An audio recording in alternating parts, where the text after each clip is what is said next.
I know I'm on the floor today. So, and I had to do this right now. I've had all these conversations recently about, I did a video, loss of self, losing ourselves, when we lose ourselves. And my brain is all over the place. My dad always calls me a fart in a skillet, which you can just imagine that ping, ping, ping. When I get something going in my brain, it just goes all over the place and it goes so fast. And I want to get it all out and I can't get it all out right away. Anyway, and I have no notes. So here we go. Losing ourselves. And this actually doesn't have anything to do with the last conversation that we were talking about. Like the disconnect. I guess it does. So the whole disconnect with, when we disconnect from our source, when we disconnect with our being, when we disconnect with where our joy and our power and our uniqueness, your you-ness comes from. And there are so many things that happen in life that can do that. And maybe you're a mom right now and you're in the middle of momming and you, it's so easy to lose ourselves in that because hostage, the word was hostage, and I wasn't going to use it there. I was going to use it, just all the things that happen that where we lose pieces of ourselves, the pieces of me that I lose. Sometimes you lose it while you're busy momming, which is a wonderful, amazing, incredible thing that you are gifted to do, that God has entrusted you with. But you pour so much of yourself into it, or you become hostage to it. And then you lose some of your own identity because you're so busy doing that thing that you have disconnected. You've disconnected yourself. There's not even an outlet here. You've disconnected yourself from where your power, where your true-ness really comes from, because you're so busy pouring into and doing and identifying with whatever the task is right now. And that's not at all where I wanted to start. So I went and I got this because I was just thinking,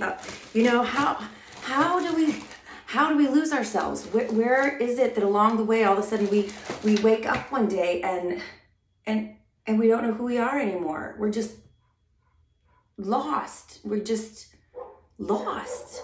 Where am I? Who am I? And I don't know what it comes from. There are all these pieces of me. And maybe you lost part of yourself. Maybe in your childhood, you had trauma in your childhood. Maybe you were abused as a child. Maybe you were molested as a child. Maybe you were neglected or abandoned as a child. And I identify with some of those things. Maybe you lost your virginity to a boy or a man who didn't have permission from you. Maybe you had to keep that a secret. So now you feel like you lie because secrets are lies. So you have this empty place and you feel alone or abandoned. Or maybe that experience made you feel worthless. Maybe you feel like you lost your value. Maybe you're a victim of, I hate the word victim. Maybe you've been beaten, battered, abused. Maybe you were raped. We talked about being raped and losing your virginity. Maybe even as a married woman, maybe you've been raped as part of domestic violence and being abused and being beaten, being put down on a daily basis. Maybe somebody has sucked the confidence out of you and you don't know who you are anymore because you believe the awful things that they say to you and about you. Losing pieces. We're losing pieces of who we really are, who God created us to be. We're losing those pieces along the way. And maybe it's just because you got lost in wifing. Maybe you put your husband so far above yourself and your own needs that you can only identify as a wife. And maybe he just up and left you. Maybe he had an affair and he chose somebody else. And now you're ripped apart on the inside and you don't know who you are. You thought you were a wife and you thought you were a team. What else? I'm just trying to think of things along the way that we lose pieces of ourselves. So here's my point. I mean, we've all lost pieces of ourselves. I think we all go through. I've heard people that I admire and that are the strongest, most put together people I've ever met, and they felt lost. I guess I gotta come back this way. They've had times in their lives where they felt lost. And you know what happens, especially when you've been through trauma, when you've been abused, whatever it is, if you feel alone, if you just don't know who you are anymore, there's all these pieces of all these things right there.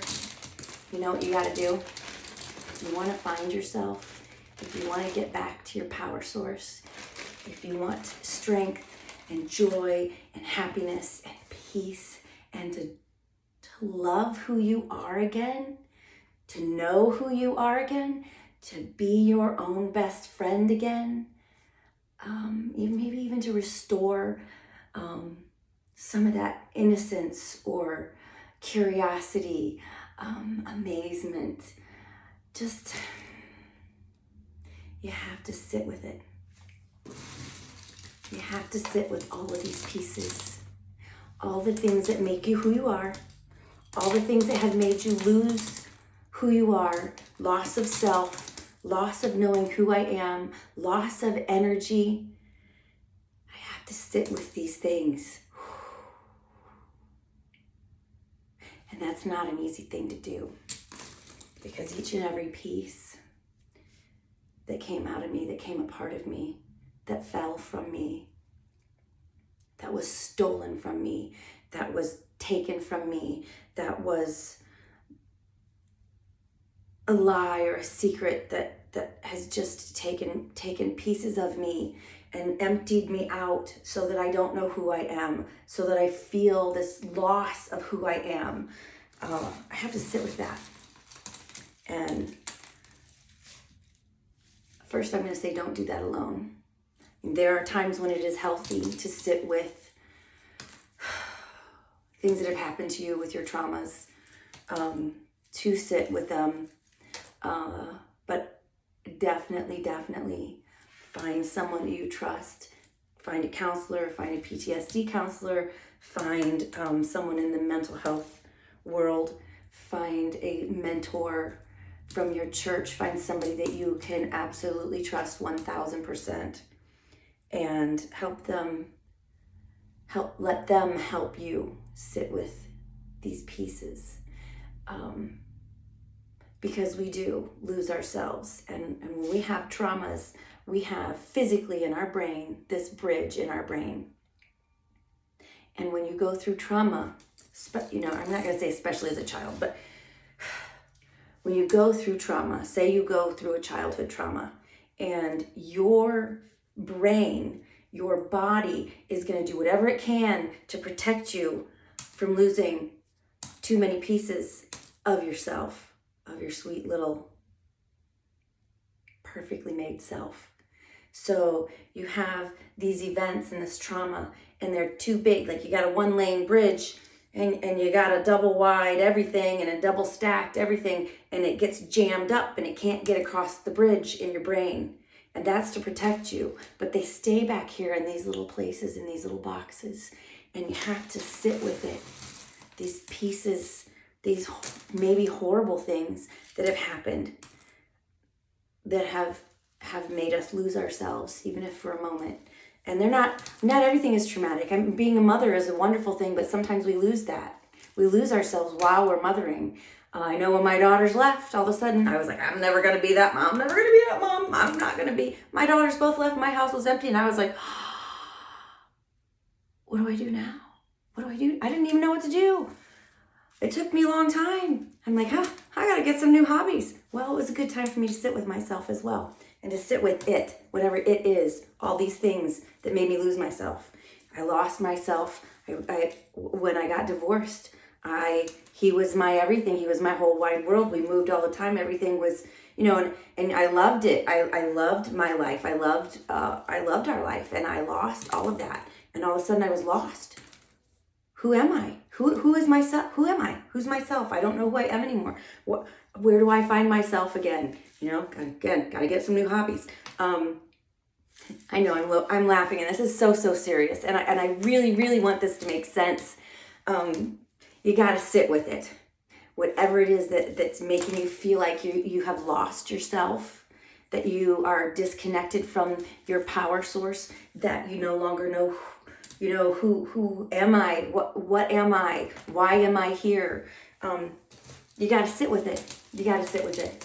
And, there are parts of childhood trauma that maybe never, ever make their way across the bridge to a healthy, just part of the memories. It's just there. It's a memory. It no longer stifles me. It no longer beats me up. It no longer beats me down. It no longer frightens me. It no longer lies to me. It's just a memory. It happened. It may have been something horrible, unbelievable, but it just is something that happened, and here it is in a healthy place. And as I sit with these things and I remember them, and things especially that happen to you, they're not your fault. They're not your fault. You didn't ask for anything. I was in a violent relationship. I didn't ask to be beaten. I didn't ask to be woken up at 3, 4 in the morning because of whatever was going on in their brain, and for them to wake up with their hands around my neck screaming at me. I didn't ask for that. I was asleep. I had to get up for work in another hour, so I didn't do that. I can work through that. When I was a child and things happened to me as a child, that was not my fault. That was not your fault. It was not your fault. You don't have to run away from it anymore. You don't have to numb it anymore. You don't have to escape it anymore. Find someone to sit with you. Sit with it. Sit with it. It happened. Things happen. They're horrible. They're not your fault. They hurt you. They lie to you, and you need to sit with them and look at it and recognize what it is, and recognize that it's not who you are. It's something that happened to you, and that you can sit with it, and then you can put it on the other side. You can take it and you can put it, where do I gotta put these things? You can put it in its place, and you can sit with the next thing that made you feel lost, and you can put it in its place. And sometimes, like I was saying, when it happens in your childhood, you may have to protect yourself. You may remember enough. You may remember enough to move it to a place where it does belong. And remember that it's something that happened to you. Sit with it. It's not your fault. Forgive yourself. Love yourself. Hug yourself. Hug yourself. Look yourself in the eye and let yourself remind yourself that you are valuable. That you are valuable. I think that's a good place for this. I just was coming across this today.